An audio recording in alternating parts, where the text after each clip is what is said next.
아시겠지만 현재 극지연구소 책임연구원으로 북극을 녹이시면서 열심히 연구 활동을 하고 계시는 이유경 박사님 소개시켜드리겠습니다. 박수 부탁드리겠습니다. 안녕하세요. 반갑습니다. 북극에서 북극 생태계를 연구하고 있는 이유경이라고 합니다. 네, 덕분에 제가 제주도를 볼 수 있어서 너무나 감사하고요. 사실은 이제 북극에 갔다가 8월 6일 날 귀국했어요. 그래서 올해 찍었던 영상들을 여기에 담았고 처음으로 보시는 분들이 돼요. 네, 그리고 가만히 생각해 보니까 제가 제주 공항에 온 것보다 오슬로 공항에 간 게 훨씬 많더라고요. 그래서 앞으로는 제주 공항에 더 자주 와야겠다 그런 생각을 했습니다. 먼저 제가 속해 있는 극지연구소, 혹시 극지연구소 들어보셨나요? 아, 몇 분이 고개 끄덕끄덕 하시는데 혹시 그럼 세종기지 들어보셨나요? 네, 많은 분들이 끄덕끄덕 하십니다. 세종기지를 운영하고 있는 곳이 바로 극지연구소예요.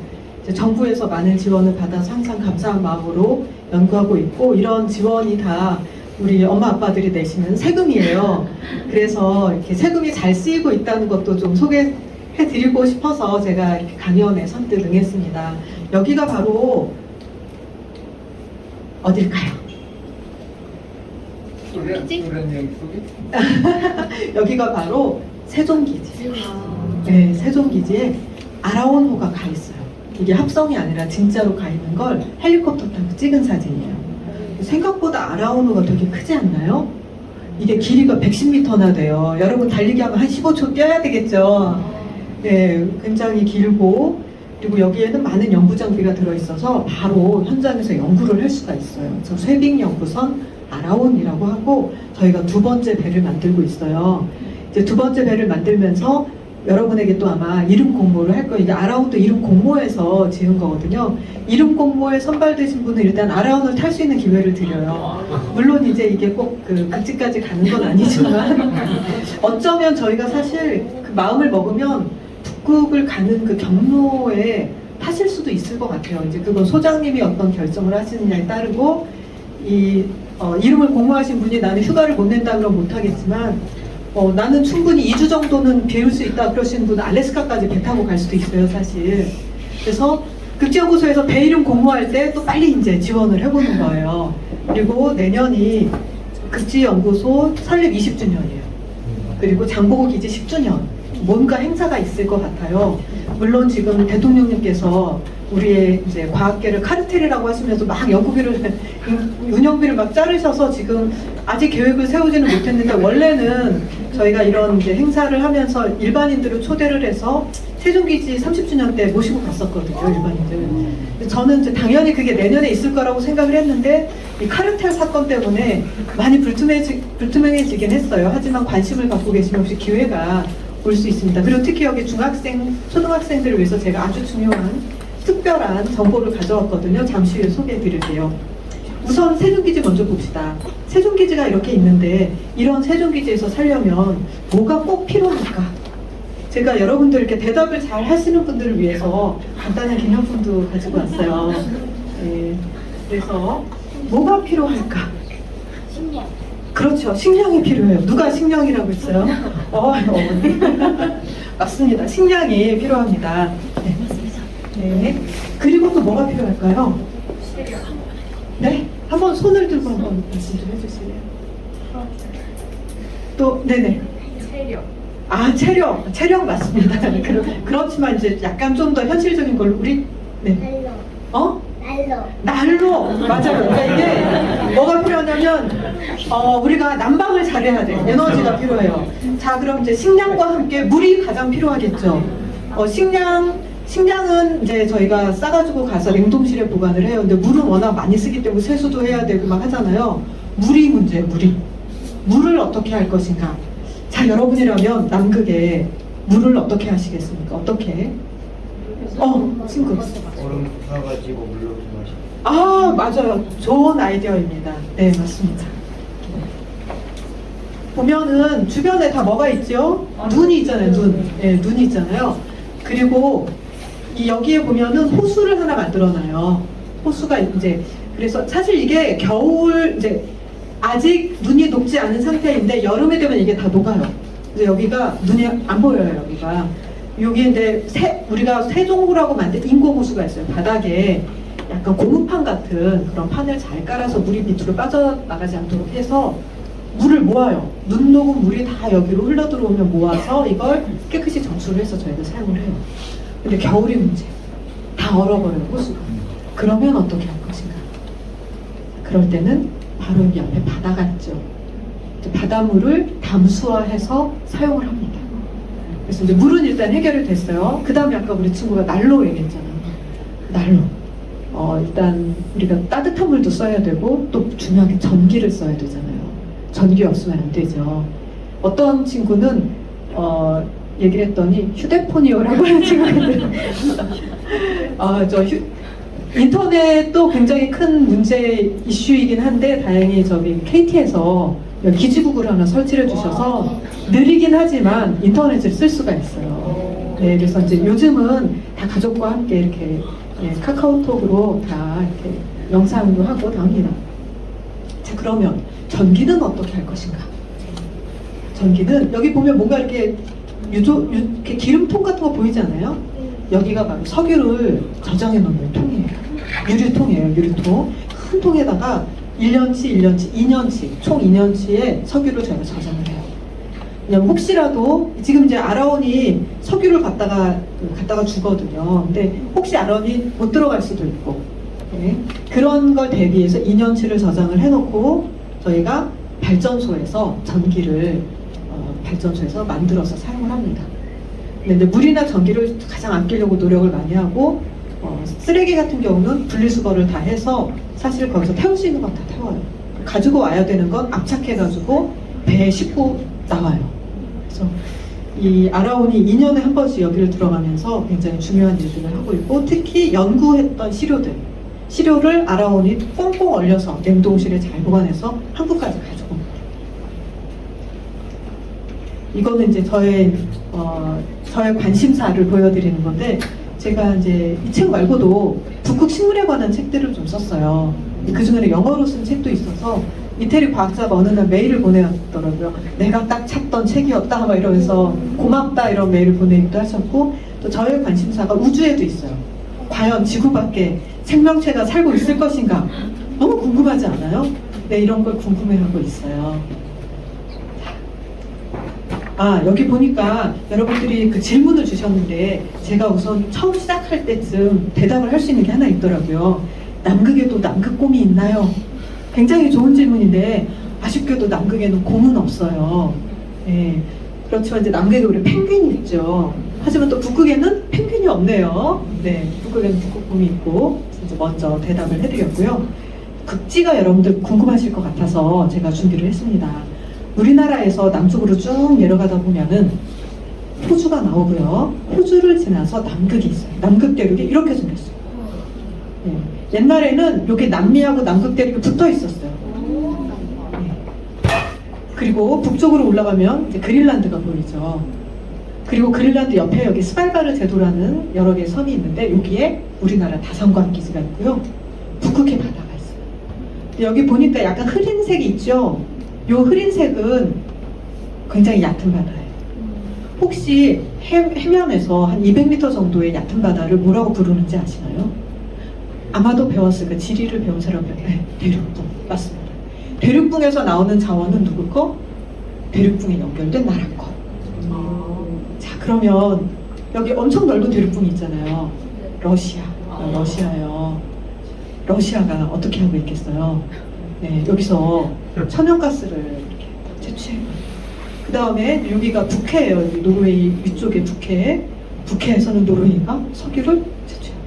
그래서 노르웨이가 한 1900년대 초에는 잘 사는 나라였죠. 제일 유럽에서 못 사는 나라였어요. 그래서 이제 생선 잡고 감자 먹으면서 살던 동네였는데 석유가 나와서 지금은 제일 잘 사는 나라가 됐어요. 이게 북극이 뭔가 자원하고도 연결이 되어 있구나 하는 걸 우리가 좀 짐작할 수 있겠죠. 퀴즈가 또 나왔습니다. 여기는 남극. 아까 왜 여기 연결돼 있었다고 그랬었잖아요. 연결되기 전에는 태평양과 대서양, 인도양의 따뜻한 해류가 남극까지 갔어요. 그래서 남극이 따뜻했어요.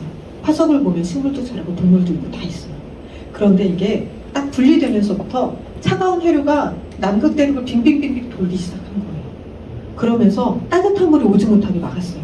급격하게 남극이 추워지면서 비가 내리는 족족 눈으로 바뀌어서 내리고 또 녹지를 않아요. 계속 눈이 쌓였어요. 그것이 빙하가 되었습니다. 자, 이 얼음은 남극대륙을 다 거의 덮고 있어요. 98%를 얼음이 덮고 있는데 이 얼음의 평균 두께는 몇 미터나 될까요? 하는 게 퀴즈입니다. 이거는 찍는 수밖에 없어요. 아까 맞춘 친구 말고 우리 다른 친구들에게 한번 기회를 줄까요? 몇 미터나 돼? 찍어보는 거예요. 한번 그냥 말을 해보세요. 한 명이 나오는데 어? 한번 아무거나 얘기를 해보세요. 네네. 500m 보다 높아요. 700보다 높아요. 1000보다 높아요. 네. 보다 높아요. 자, 여기 끝에 보다 높아요. 자, 오케이, 좋습니다. 네. 거의 2000. 이거 생각해 보니까 여러분 이거 2000m면 2000m면 너무 많지 않나요? 2km. 혹시 여러분 운동장 한 바퀴가 몇 미터나 되나요? 한 200m 보통 되지 않나요? 200m 한 바퀴 도는데 10바퀴 돌아야 돼. 10바퀴 도는 만큼이 여기 아래에서부터 위까지 쫙 다 얼음이에요. 오, 얼음이 굉장히 많았구나. 그래서 남극의 얼음이 이런 일은 없겠지만 다 녹으면 해수면이 60m가 높아진대요. 네, 엄청나죠. 아, 녹으면 안 되겠구나. 이거는 좀 확실해요. 이거는 현재 얼음 밑에 모습이에요. 현재 얼음 밑에 모습. 어머, 이걸 어떻게 알았나요? 비행기가 가면서 레이저를 쫙 쏴요. 쫙 쏴서 그 얼음과 육지가 만나는 곳, 그 다음에 얼음과 물이 만나는 곳이 다 이게 파장이 달라지거든요. 그거를 다 조사를 해서 이렇게 지도가 나왔어요. 아, 생각보다 밑에 보니까 얼음 밑에 바다도 많고 막 그러네요. 그쵸? 그렇다면 진짜로 얼음이 다 녹아서 사라졌을 때 지도는 어떤 모양이 될 것인가 한번 상상을 해보세요. 어떤 모양으로 바뀔까? 얼음이 사라진다면 바로 이런 모양이 됩니다. 왜 이렇게 다른 거죠? 왜냐하면 우리 1.5리터 페트병 한번 생각해봐요. 걔가 무겁나요? 가볍나요? 무거워요. 2km 물이 있어요. 얼마나 무겁겠어요? 가라앉아있어요. 눌려있어.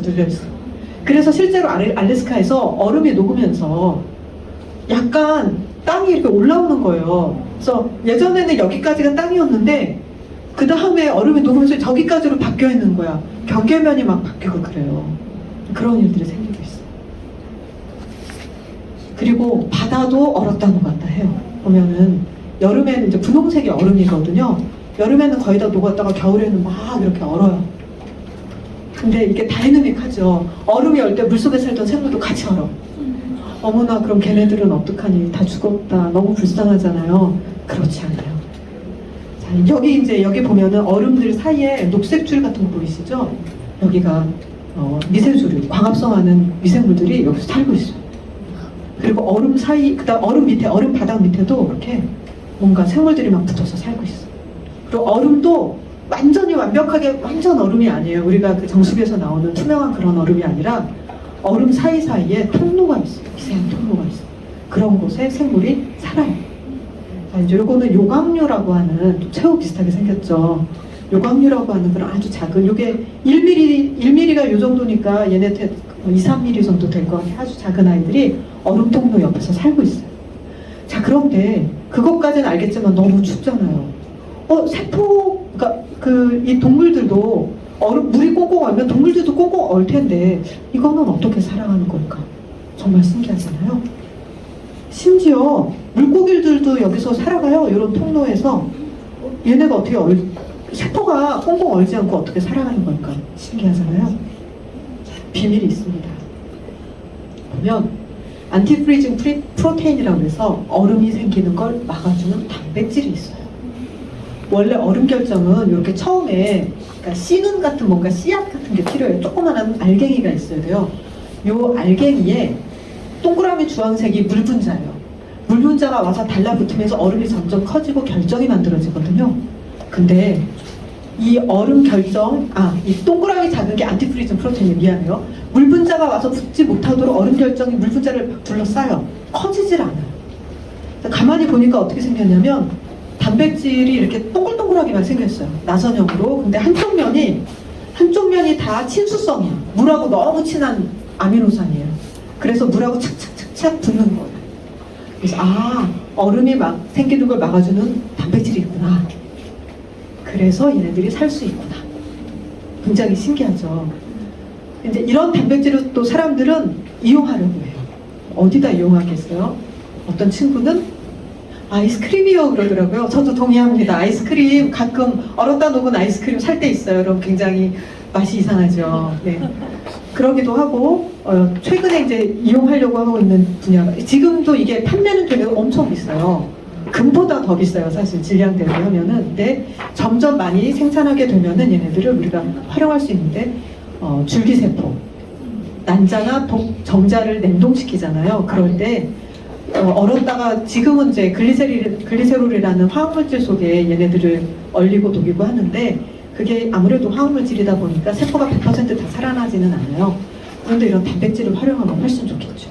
그런 여러 가지 냉동과 관련된 곳에 활용하려고 연구를 많이 하고 있습니다. 이 밖에도 남극에 너무나 재밌는 이야기는 많지만 저는 북극 이야기를 오늘 좀 하려고 왔기 때문에 혹시 더 궁금하시면 유튜브에 다 나와 있어요. 네, MBC 아무튼 출근 하면 이제 기지에서 어떻게 살아가는가. 그다음 이건 진짜로 남극 대륙 안으로 들어가는 탐험 이야기거든요.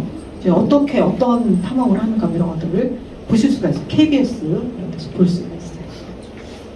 자, 그리고 이게 바로 여러분을 위한 정보입니다. 극지에 가보고 싶으시죠? 네, 공짜로 갈 수 있는 기회가 있습니다. 네, 뭐냐면 다산 주니어라고 21세기 다산 주니어라고 고등학생들을 선발해서 혹은 고등학교 연령대 학생 집에서 놀아도 괜찮아.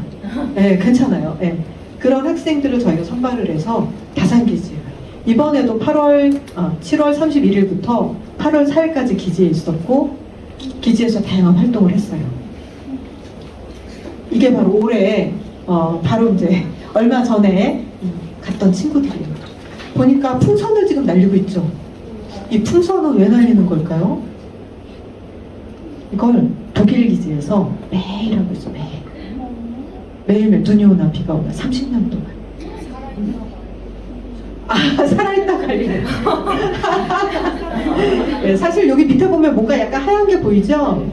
풍선 밑에 달려있는 장비가 있어요. 라디오 존대라고 하는 장비인데 이 장비에 온도, 풍속, 풍향 이런 기상 정보를 측정을 해서 올라가면서 쭉 측정을 해서 알려줘요. 네. 높이 한 30km 정도까지 올라가면서 무선으로 이렇게 정보를 보내주는 거예요. 그래서 정보를 매일매일 받다 보니 알게 된 사실이 여기 스발바르가 다산기지에 있는 곳이 지난 30년 동안 3도나 올랐네. 지구상에서 가장 빠르게 기온이 상승하고 있어요. 너무나 빠르게 상승하고 있어요.